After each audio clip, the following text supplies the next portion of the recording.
Bom, deixa eu começar contando um pouco a minha trajetória, a minha experiência com um indicador de alfabetismo funcional e com tudo que a gente vem trabalhando nesse campo e nesse contexto já desde 2001.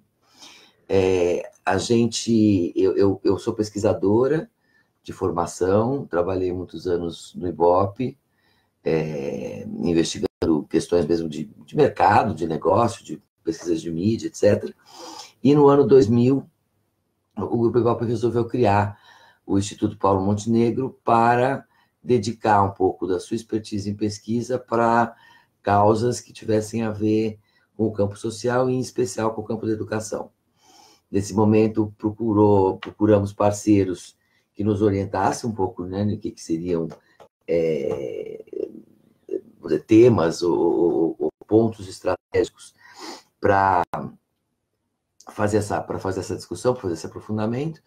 E na ação educativa, onde atuava a Vera Mazagão, doutora nesse campo da educação de adultos e do analfabetismo, a gente identificou que talvez, naquele momento, o Brasil já tivesse com muitos indicadores, muitas pesquisas, muitos estudos que revelavam o que acontece dentro das escolas, qual era o nível de domínio, de aprendizagem das crianças e adolescentes que estão estudando, mas que não havia, naquele momento no Brasil, como, aliás, não há até hoje, uma avaliação que olhasse para a população brasileira como um todo, né?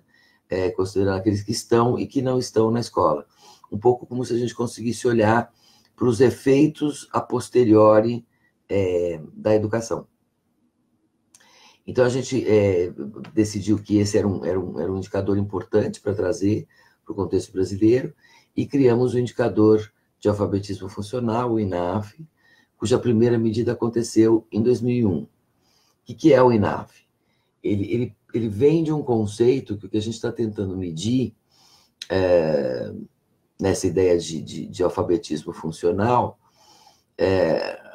são habilidades que as pessoas têm, o nível de habilidade que a pessoa tem para poder compreender, interpretar, se apropriar e funcionar numa sociedade letrada a partir dos conhecimentos que ela tem de leitura de textos, e aí a gente toma a liberdade de chamar isso de letramento, e de leitura de números, proporções, escalas, gráficos, tabelas, etc., que a gente agrupa no conceito de numeramento.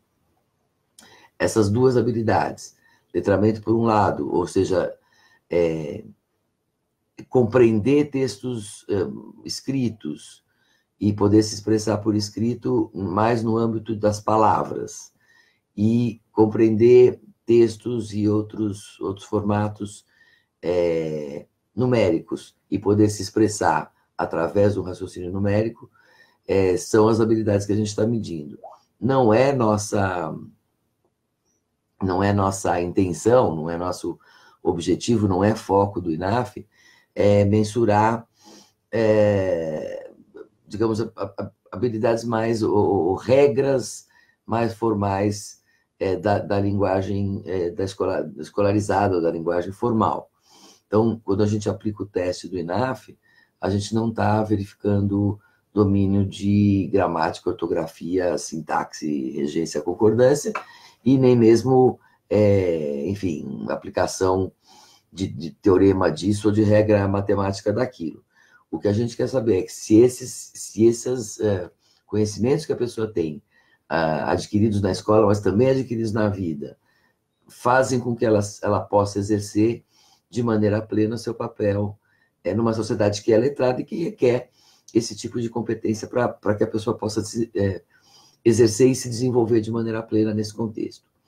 Então, partindo desses dois conceitos, né, que a gente não está olhando para habilidades escolares e que a gente olha para um campo que é mais letramento e um campo que é mais numeramento, a gente organizou, então, um conjunto de itens que compõem uma prova, que a gente aplica a uma amostra de 2.000 pessoas em todo o Brasil, já em 10 edições. A gente começou a fazer isso em 2001, e a última medição é de 2018. numa seleção, a gente seleciona uma amostra de brasileiros entre 15 e 64 anos, então notem, é importante, a gente está falando de pessoas de 15 a 64, representativas da população brasileira nessa faixa etária, portanto, nesse grupo a gente pode ter quem está na idade certa, vamos dizer, ainda está, por exemplo, no ensino médio ou na faculdade, a gente pode ter quem está na idade de estudar, mas não está na escola, ou está estudando fora de fluxo, atrasado, e a gente pode ter quem deveria estar na escola e não está, e a gente tem quem já não devia nem mais estar na escola e de fato não está, né? Ou até quem está estudando muito, muito mais tarde do que se previa, do que seria a idade regular da trajetória regular de estudo. Então, não é a população são todos os brasileiros e brasileiras que podem ou não estar na escola, e o que a gente quer saber é das habilidades dele em relação ao uso da leitura e da escrita no cotidiano, no dia a dia, na vida, naquilo que se apresenta para ele, os desafios, as situações que se apresentam para ele cotidianamente na vida.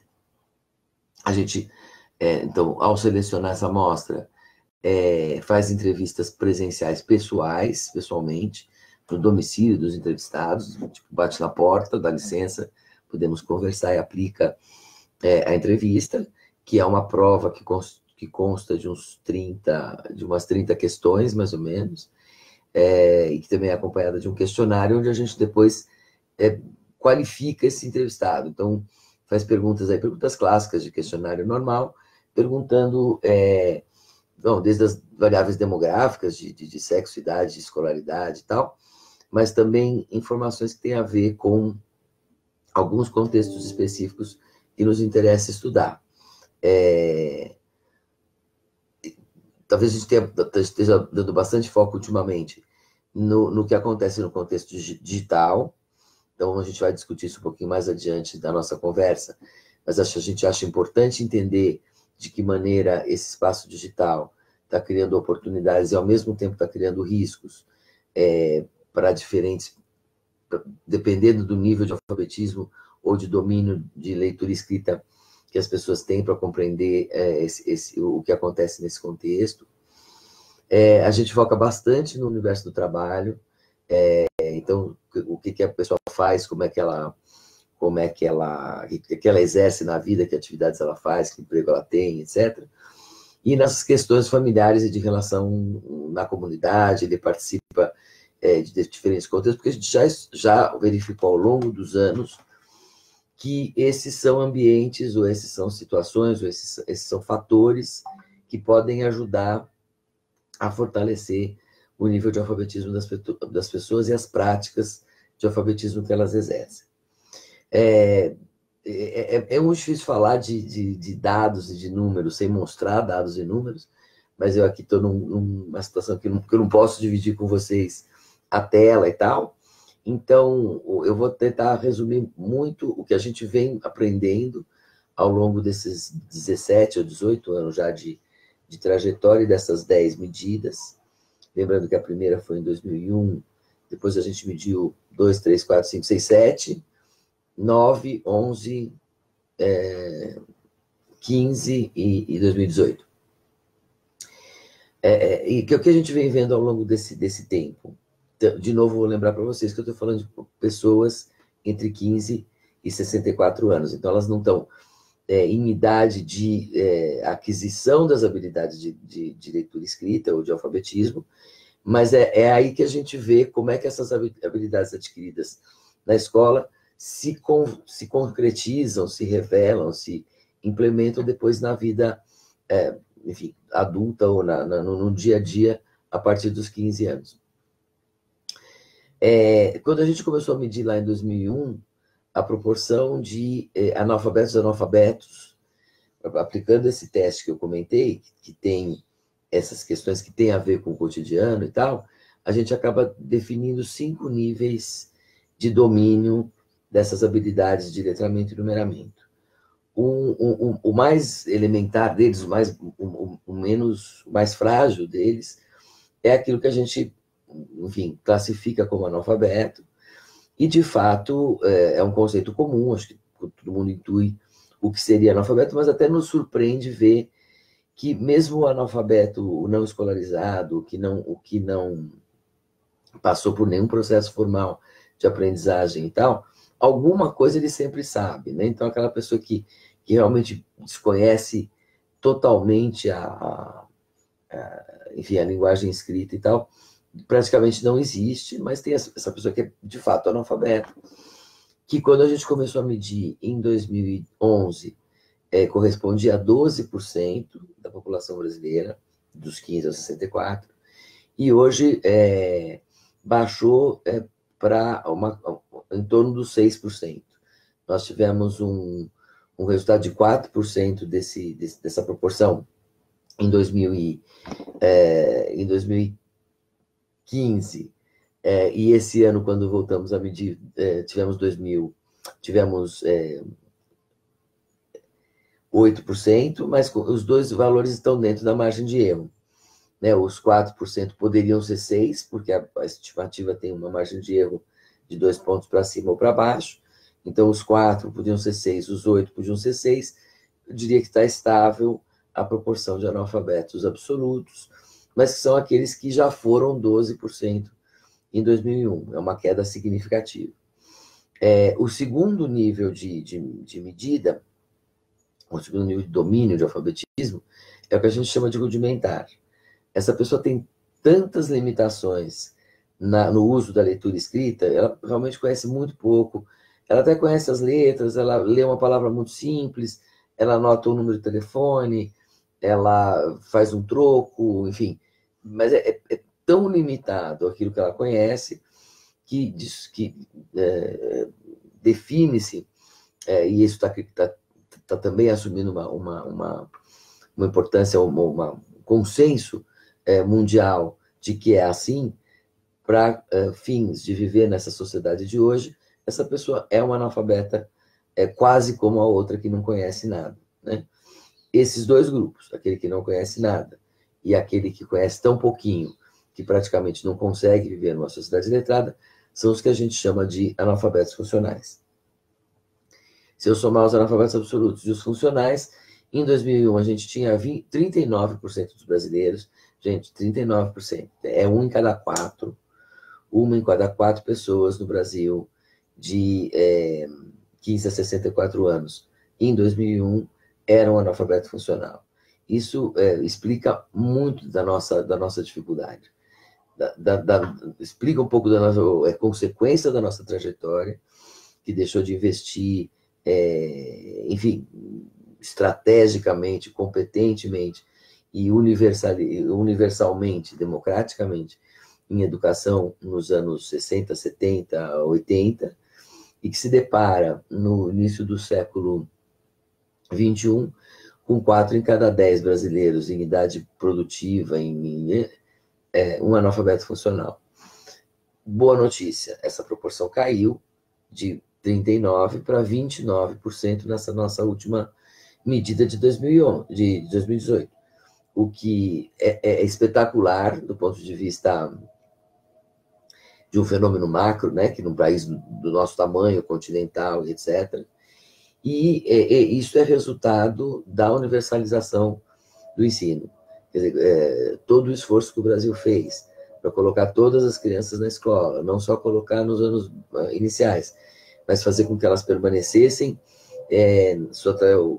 continuassem sua trajetória escolar ao longo dos anos finais do fundamental, chegassem ao ensino médio, enfim, prosseguissem na sua trajetória escolar, faz com que mais tarde, né, quando chegam na idade que eu começo a incluir na amostra de 15 a 64 anos, esses resultados apareçam. Né?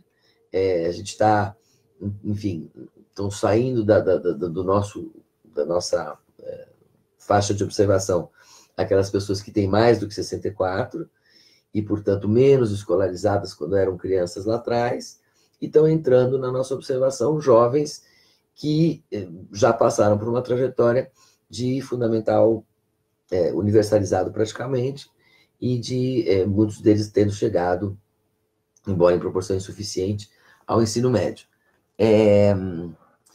Então, poxa, que bacana, né? O que é o esforço da escola, o esforço dos estados, dos municípios, dos professores, dos gestores, das famílias, dos alunos, etc., de fazer com que a escola chegasse a todos os brasileiros nessa faixa etária inicial, produziu já um resultado muito importante, que é uma redução bastante importante do número de analfabetos funcionais. Tá, mas, ao mesmo tempo, a gente ainda tem 29%, ou seja, quase 3 em cada 10 brasileiros,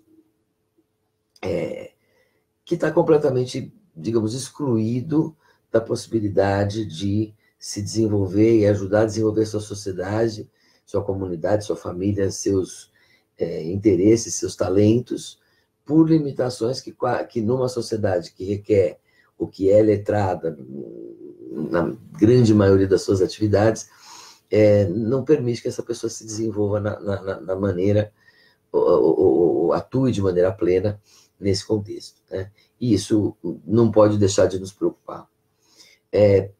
Qual outra coisa que nos preocupa? Esses 10 pontos percentuais que deixaram de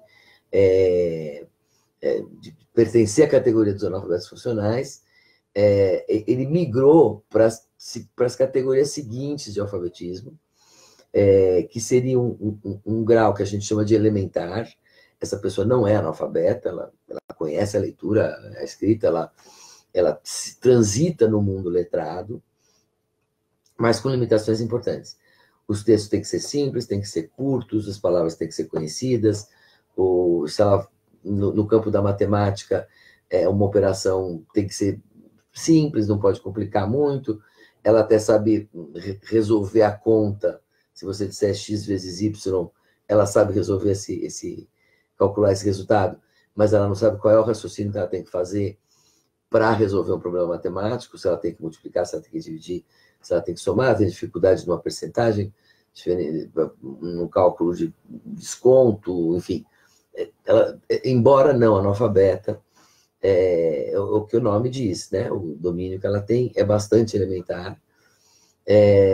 Essa categoria vem nos preocupando cada vez mais, porque ela está absorvendo grande parte das pessoas, ou grande parte da proporção que está se reduzindo de analfabetos funcionais, está migrando para essa outra categoria e está meio que parando aí. Por quê? Qual é o nosso grande desafio? A categoria mais alta, né?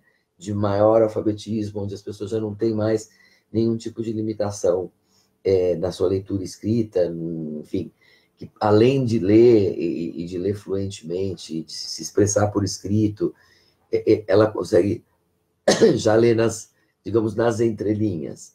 Ela percebe uma ironia, ela distingue uma opinião de um fato, ele é um leitor crítico que olha para um gráfico e fala, essa escala desse gráfico estão querendo aqui me enrolar.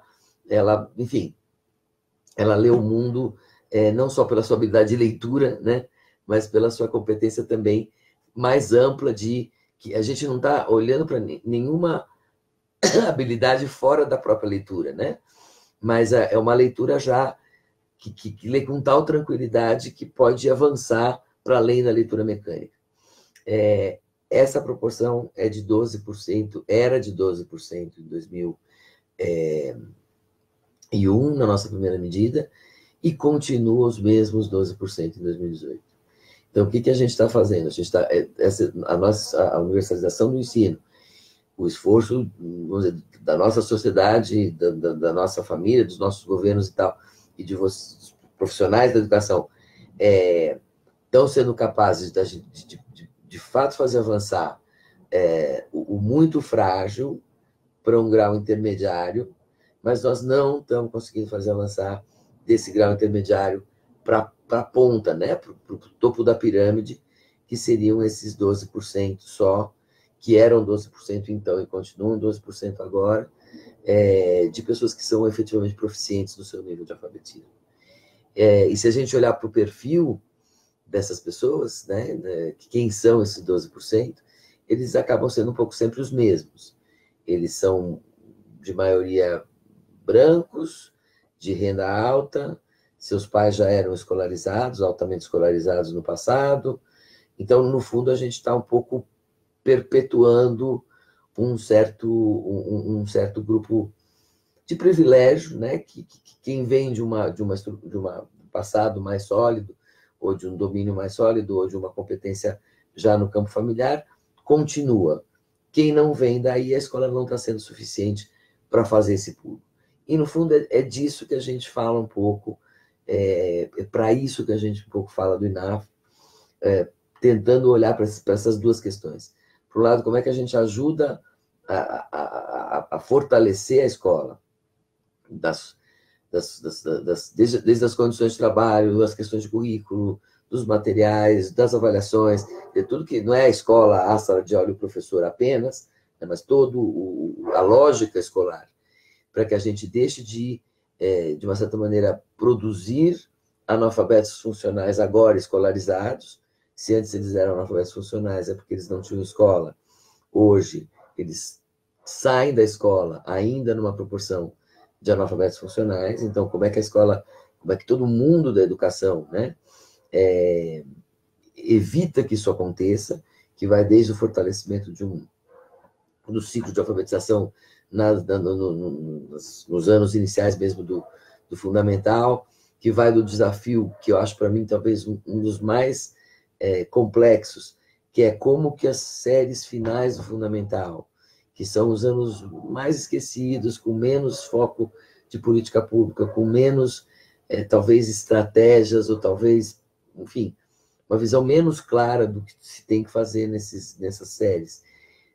Entendam que ainda é um processo, de que essa criança ainda está num processo de letramento e numeramento. Então, mesmo aquele professor especialista que vai começar a lidar com um menino na aula de geografia, na aula de história, na aula de matemática, na aula de ciências, na aula de português, ele tem que continuar trabalhando, ele precisa continuar fortalecendo essas habilidades de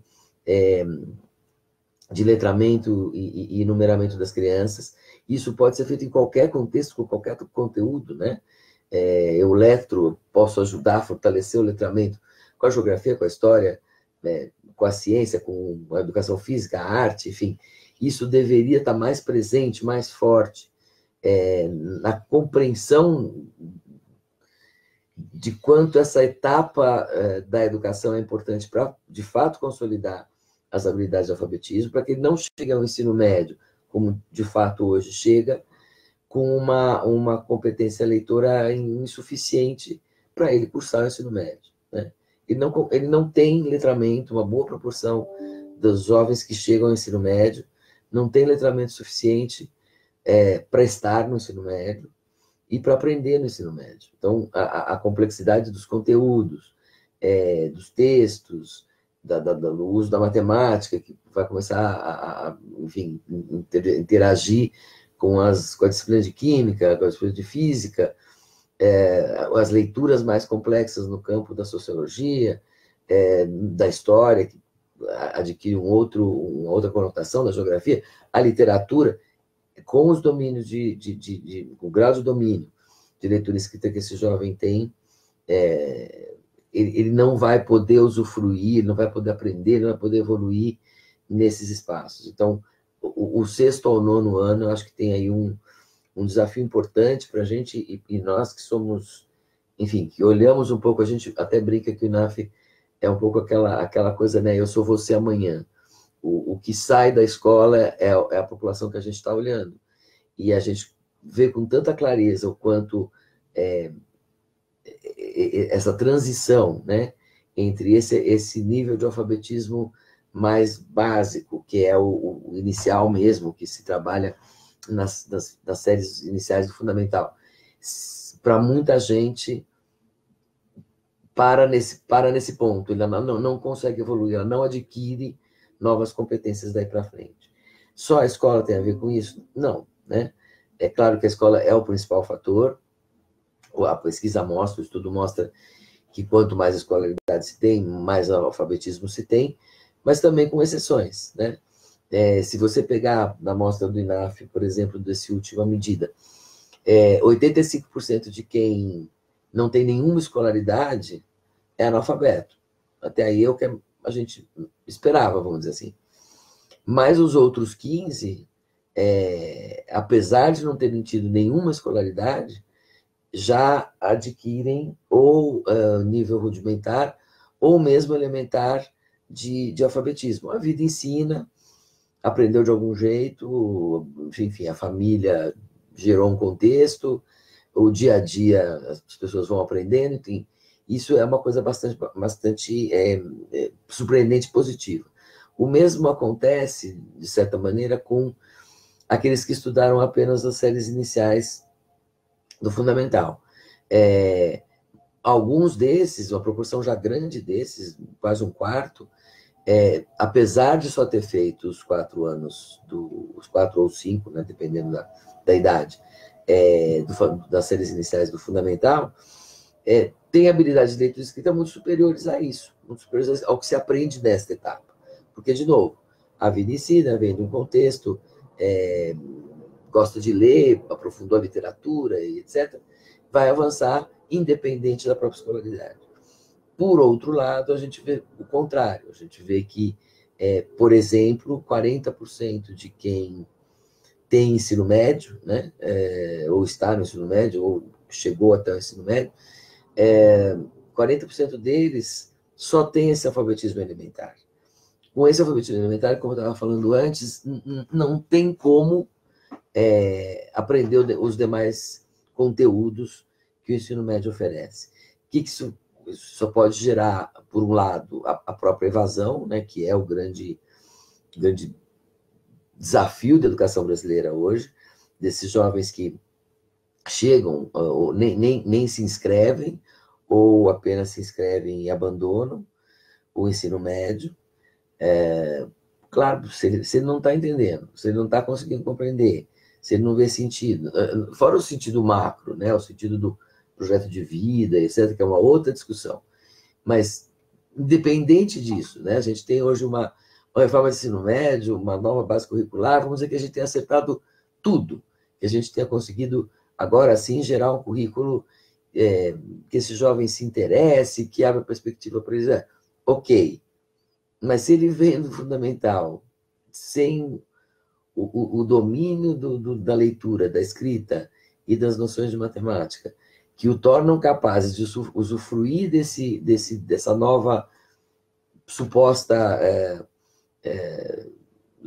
oferta mais adequada, mais pertinente, mais relevante, também não vai dar certo. Então a gente tem que olhar, a gente precisa olhar, e aí eu não sei, imagino que esteja falando com vários de vocês, professores, para esse desafio do sexto ao nono ano. Me preocupa um pouco porque isso não está de maneira muito explícita na base nacional curricular, não está de maneira muito explícita no Plano Nacional de Educação, que talvez é um pouco nossa visão de longo prazo. Enfim, é um tema que eu sempre procuro parceiros para discutir, para aprofundar. Então, falamos um pouquinho do contexto escolar, e lembrando, nós estamos aqui a convite dessa campanha espetacular, desse projeto espetacular de trazer a biblioteca para a escola, ou de fortalecer o espaço, né, de biblioteca escolar, e com a lógica de fortalecer as práticas de leitura escrita, de leitura principalmente, mas não a escrita sem leitura no final da vida, né? Para o ambiente escolar, e aí, de novo, os dados mostram a importância da leitura. A segunda variável que mais influencia o letramento de alguém, para além da sua escolaridade, que é o primeiro fator, é a escolaridade da mãe, principalmente. Então, pessoas que têm o mesmo nível de escolaridade, o mesmo nível de renda, vivem em contextos parecidos e tal. Os que têm os pais, e principalmente a mãe, o pai também, não vamos deixar de fora também o lado masculino dessa importância, mas principalmente a mãe, mais escolarizada, a chance dessa pessoa ter melhor nível de alfabetismo também é maior. E por quê? Porque a mãe é a principal influência no gosto pela leitura, de qualquer pessoa. A mãe, ela tem maior letramento. As mulheres hoje no Brasil têm um letramento um pouquinho maior que dos homens e têm hábitos de leitura muito mais intensos, bastante mais intensos do que os homens. Então, elas são um agente que leva para dentro de casa o hábito da leitura, a prática da leitura, e isso acaba influenciando bastante no grau de domínio que a pessoa vai ter de leitura escrita ao longo da vida. Parte do que a gente vinha dizendo antes, da escola não ter conseguido, apesar de reduzido drasticamente o número de analfabetos funcionais, não ter conseguido aumentar a proporção de pessoas proficientes, tem um pouco a ver com a origem dessas pessoas, né?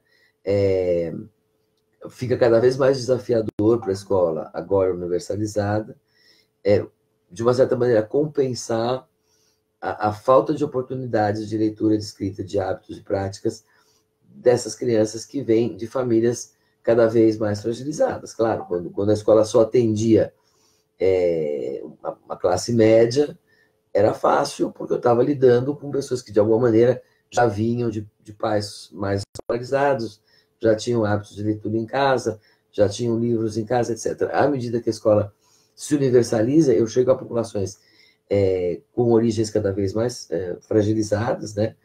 E, de consequência, mais vulneráveis, e, de consequência, com menos oportunidades de ter desenvolvido nos seus contextos familiares mesmo, da casa, mas também da comunidade onde vivem, esses hábitos e práticas, né? Se eu vivo num contexto que não exige da minha família, do meu vizinho, dos meus amigos, o uso da leitura escrita, também não tenho por que correr atrás de desenvolver, né? Isso é meio que natural.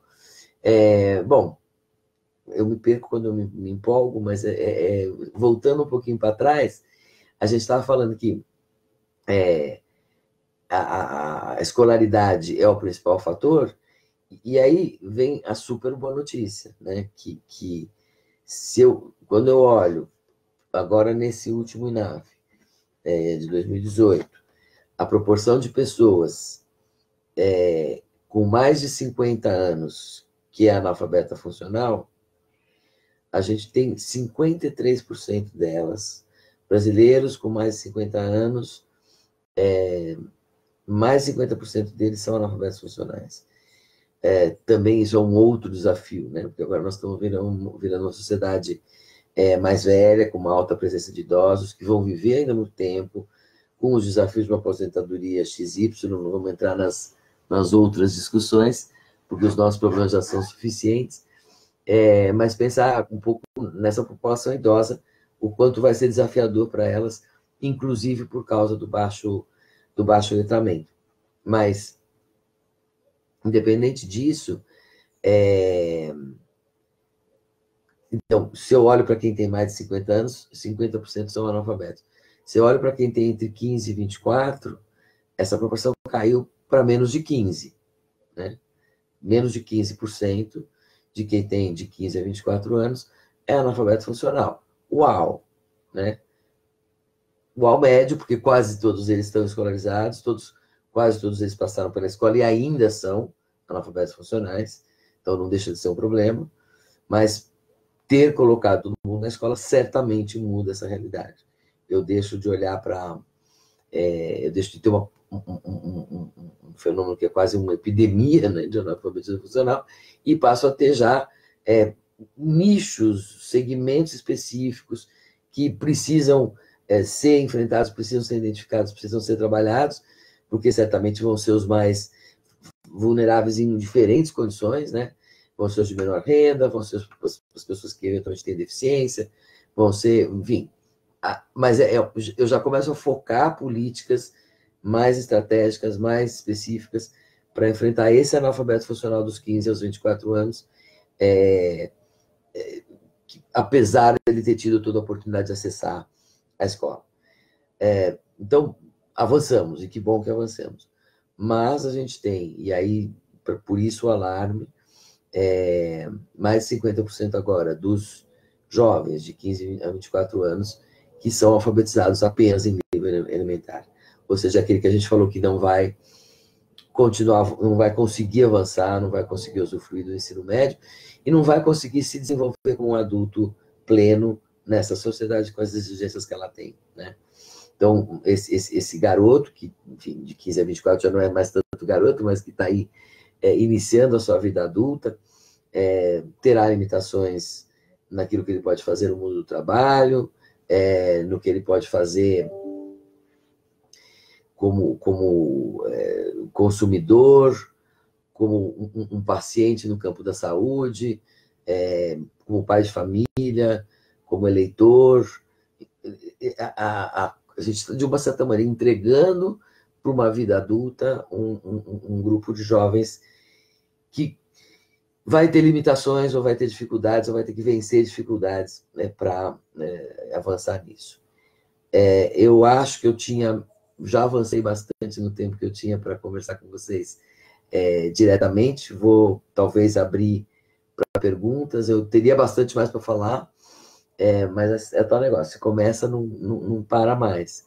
Então, acho que é legal a gente abrir, talvez, um diálogo. Espero ter, enfim, inspirado um pouco alguma reflexão. A gente está super à disposição para continuar essa conversa nos mais diferentes espaços e contextos, e estamos muito apostando aí que envolver quem está diretamente na ponta, envolver quem está pensando na leitura, quem está pensando na escrita, quem está promovendo a leitura literária, quem, enfim, olha para o espaço da biblioteca como um espaço privilegiado para fortalecer essas habilidades de leitura e escrita, esse direito, no fundo, de viver de maneira plena numa sociedade letrada, é parceiro nosso, pode contar com a gente. Estou vendo aqui que são 10 horas e 8 minutos, então tipo, já avancei um pouco em relação ao que estava previsto de eu falar, e acho que agora eu aguardaria que viessem as perguntas, se eu estou me organizando certo com o que a gente combinou. Vou só dar uma olhada aqui se era isso mesmo. Então, eu vou ler algumas perguntas que me chegaram aqui pelo essa coisinha aqui. Um rápido comentário sobre o mundo digital, né? O INAF tem se detido um pouco sobre as oportunidades, sobre quanto isto é, por um lado, uma oportunidade, por um lado, um risco, né? Então, pessoas que nunca tiveram acesso, que não teriam práticas de leitura e escrita no seu cotidiano, e são muitas na população brasileira, por causa dessa brincadeirinha aqui, passam a usar a leitura escrita no dia a dia para as coisas mais comuns.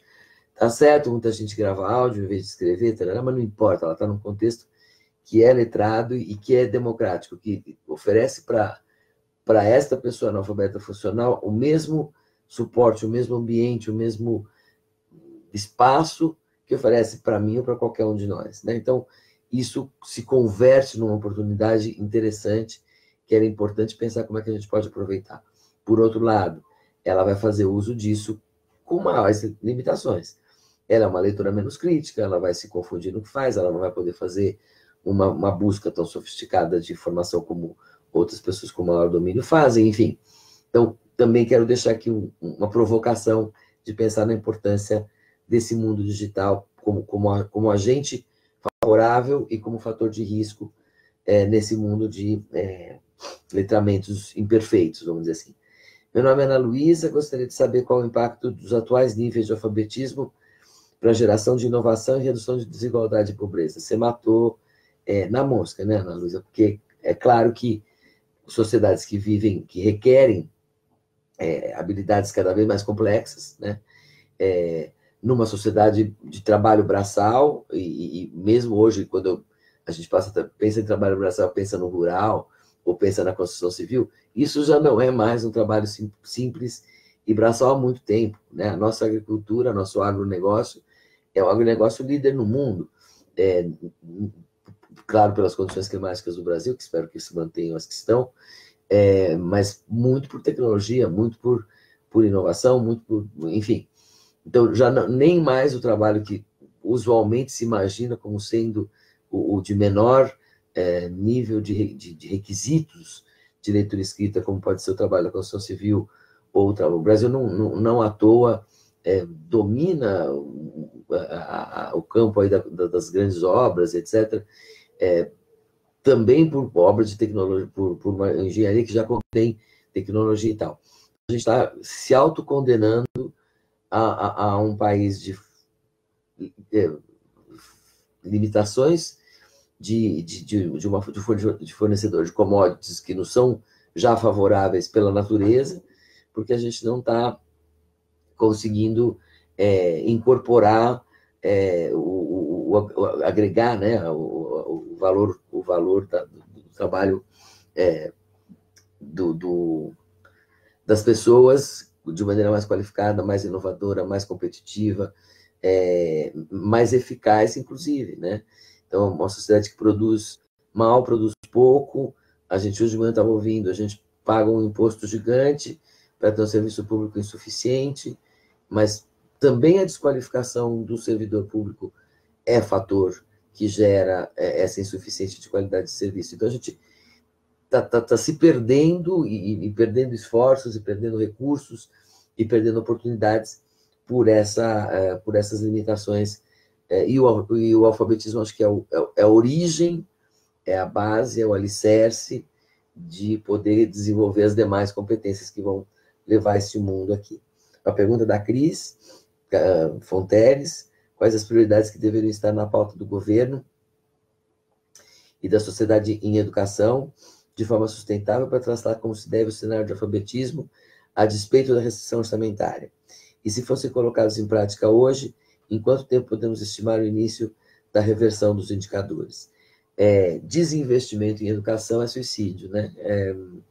Eu acho que tá certo, a gente está numa situação fiscal que é complexa, não adianta também a gente se enganar. De algum lugar o recurso tem que sair, e cada um vai berrar que não tem que sair do seu pedaço, porque o seu pedaço é fundamental, importante e tal. Mas eu acho que basta olhar para qualquer referência histórica que a gente, ou externa que a gente tenha, não investir em educação ou desinvestir em educação é dar um negativo no pé. Não tem conversa, não dá para... Você vai dizer a mesma coisa em transporte, a mesma coisa em violência, a mesma coisa em cultura, a mesma coisa em saúde. Claro que tudo é importante, né? Mas o multiplicador da educação é diferente de todos esses outros, né? E a gente está muito em dívida, a gente tem uma ociosidade de uso da inteligência do brasileiro. Não falo da inteligência aqui, mas da inteligência dessa potência que a gente tem como país, um país inovador, um país criador, um país que está sendo desperdiçada, indo pelo ralo, geração após geração, por falta de um investimento mais claro, mais focado, mais, como chama, até mais eficaz e eficiente na educação, né? Também a gente, enfim, não vou sair muito do tema, e assim, não há possibilidade de avançar em educação sem consolidação do alfabetismo. E vou voltar a repetir, não é apenas o ciclo de alfabetização. O alfabetismo não é uma coisa binária do tipo você ou é analfabeto ou é alfabetizado. Entre alfabetizado e alfabetizado tem enormes diferenças. Está aí o nosso desafio. Claro, a gente tem, ao completar um ciclo de alfabetização, a gente deixa as crianças em condição de avançar no seu alfabetismo, em condição de avançar no seu letramento. Se eu não cuido nem do ciclo de alfabetização, eu não crio nem sequer essa condição. Mas muito se ilude quem acha que entregando alguém com uma boa alfabetização, no sentido de bala, casa, bolo, bola, aos 7 anos, né? Resolveu o problema. O problema só começou.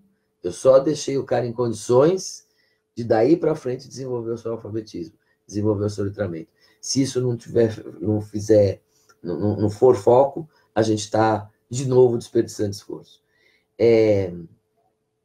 Siriane Pereira de Carvalho, gente, obrigada pelas perguntas, é muito legal poder dialogar. O que eu, enquanto professora de ensino médio, posso fazer para ajudar o estudante considerado analfabeto funcional para que ele possa construir e dar continuidade ao seu projeto de vida e sucesso? Esta é a pergunta, né? Acho que é a pergunta, certamente você tem mais respostas do que eu, né? Você está na sala de aula, eu sou uma palpiteira militante que escuto muito, mas que não tenho a prática. Mas eu acho que é um pouco isso. O que o INAF mostra? A leitura com sentido, né?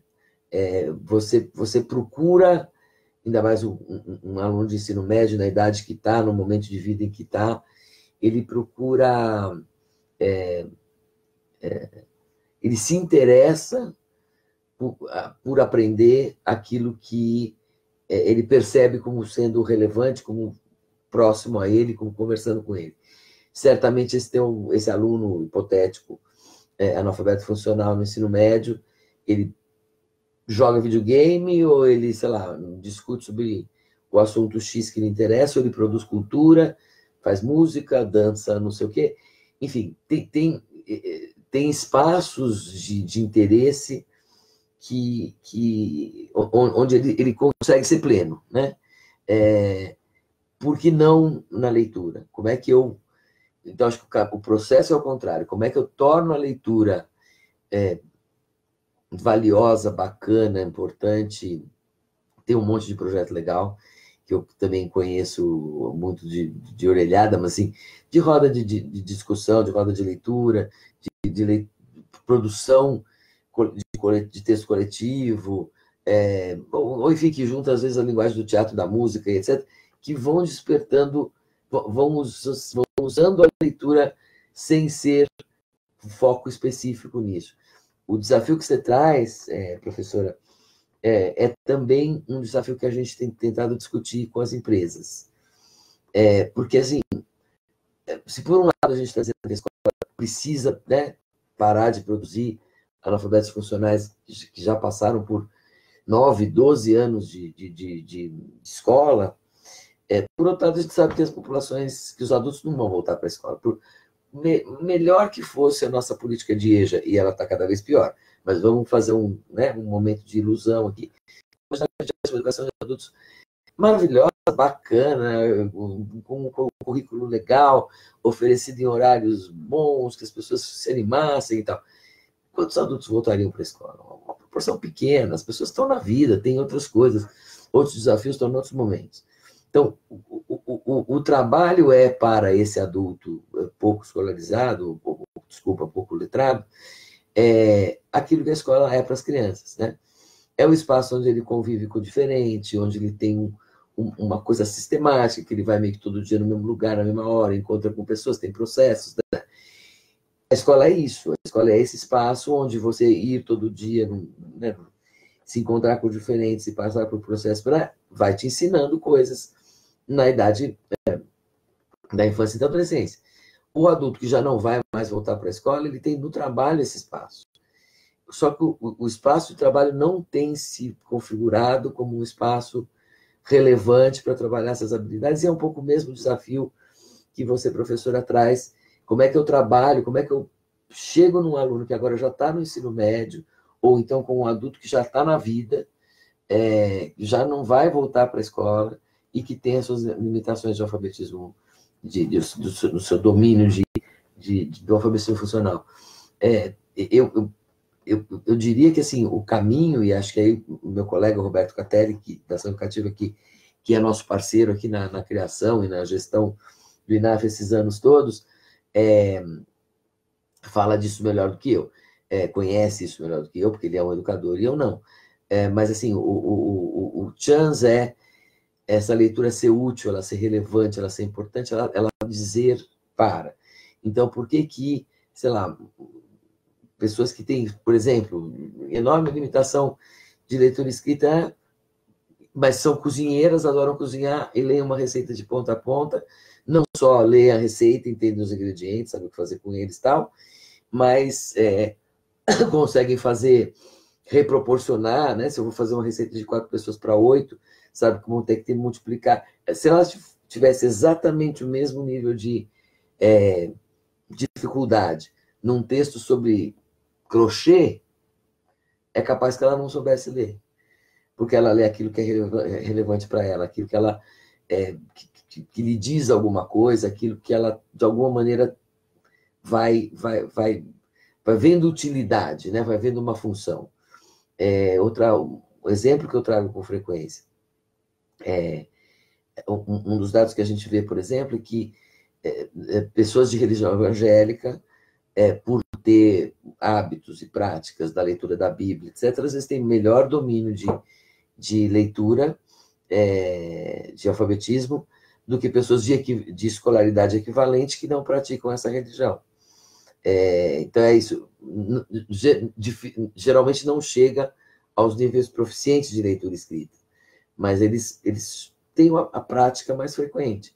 Às vezes é capaz que, para a leitura da Bíblia, por exemplo, eu que não sou religiosa, tenha mais dificuldade do que uma pessoa com menos escolaridade, menos letramento do que eu, mas que está habituada a ler naquele contexto. Então, como é que a gente faz para que o trabalho ou o conteúdo do ensino médio, o espaço do ensino médio, sejam motivadores da leitura para esse grupo? A gente tem tentado muito se aproximar das empresas, porque a gente acha que eles são um ator chave nessa conversa, né? E também mostrando que se a gente... Claro que a gente tem que cuidar das crianças, é claro que o ciclo de alfabetização é fundamental, o Brasil está focado nisso, é importante, vamos adiante. Mas se a gente qualifica o letramento, se a gente ajuda a avançar o letramento dos pais dessa criança, o processo dela vai ser muito mais rápido. O processo dela vai chegar muito mais longe.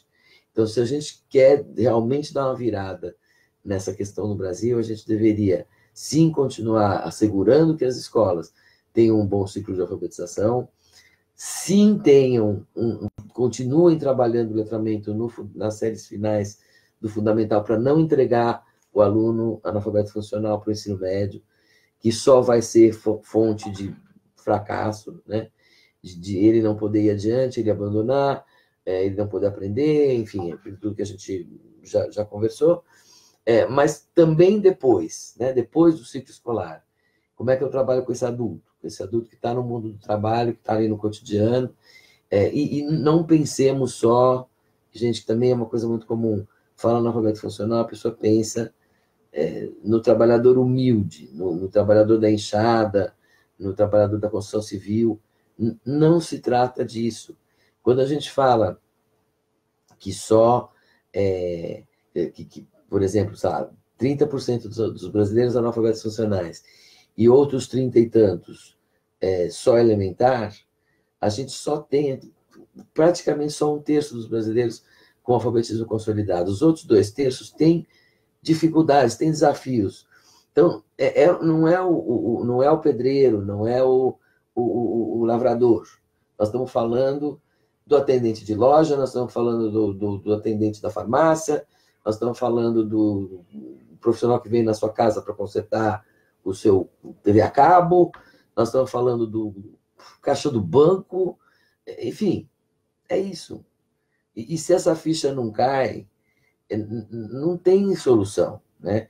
Então, eu treino sei lá, o caixa do supermercado para executar aquela tarefa de caixa de supermercado, mas se eu conseguisse aproveitar isso, aproveitar inclusive o investimento grande que eu faço em treinamento, para fortalecer as habilidades de letramento dessa pessoa, para além da função mecânica de apertar a teclazinha do caixa do supermercado, eu estaria ampliando a possibilidade dela se desenvolver, dela contribuir no trabalho, na sociedade, e como pai de uma criança que aprenderia mais rápido, que chegaria mais longe no seu processo escolar. Então, como é que a gente faz para mover aí corações, mentes e bolsos tentando avançar nessa direção? E acho que oportunidades como essa da gente, enfim, conversar, discutir, multiplicar, pensar junto, são muito importantes para isso, e eu acho, mega agradeço essa possibilidade mesmo.